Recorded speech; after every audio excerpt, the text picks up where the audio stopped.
Hello, welcome back to the channel, Grimdawn fans. It's another ranged dual-wield acid damage deceiver video for you. This is actual gameplay. I'm not going to mess about showing all the items and banging on about how things work. This is just me running through Darkvale, killing Karroz Sigil as part of the main quest. As you can see from the mini-map, it's mostly greyed out. It's the first time I've run through here in Ultimate Hardcore on this character.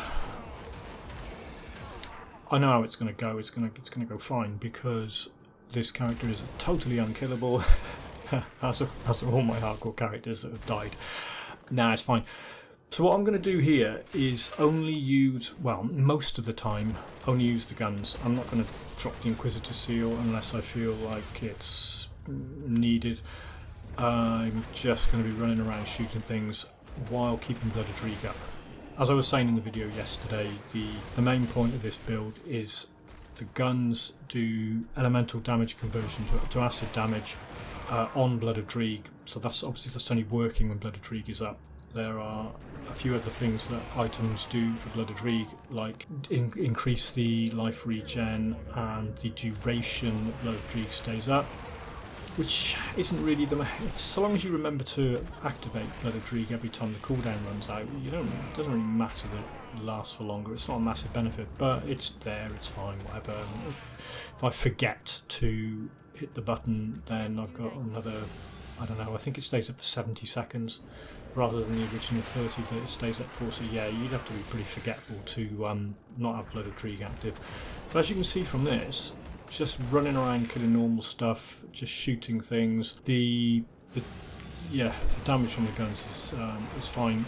Is it as good as a fully pimped out pyromancer doing chaos damage? I don't know. What I'll do is I'll do a range build shootout video soon where I'll kill the same bosses with this character, with a Dark Blaze Pyromancer, with a Purifier, with my weird Vitality Apostate Gunner, and with any other. I think I've got a Primal Strike Lightning ranged build somewhere. It's in an old save file predating the most recent time I did a reset clean start. The way to do that, well, the way I do it, is just rename the save folder, the main save folder.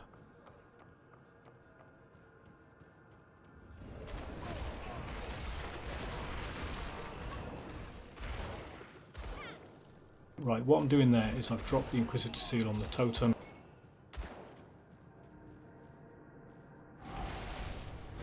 Now you'll notice there's an Arcane enemy. I'm targeting him because if you get an Arcane enemy spawn from one of these totems, take it out as soon as you can, because otherwise it will use its really evil debuff skill, which turns your toggled skills off.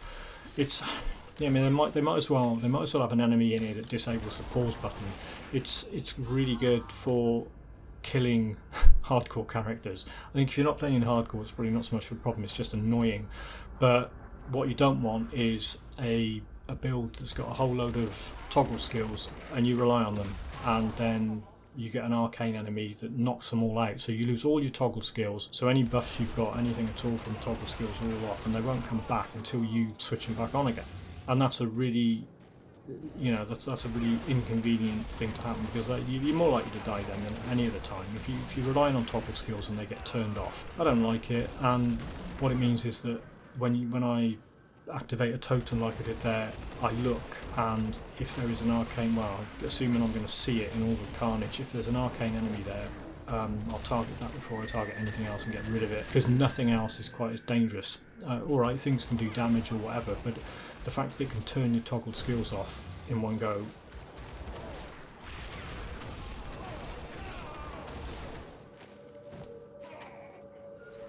I can't do that yet. Right, here's Karroz. He's going to go down really quickly.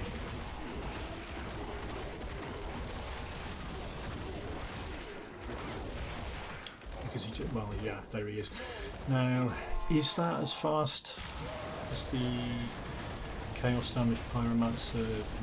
I don't think so. I'm not sure. I'm sure I've got a couple of videos where I'm taking this out.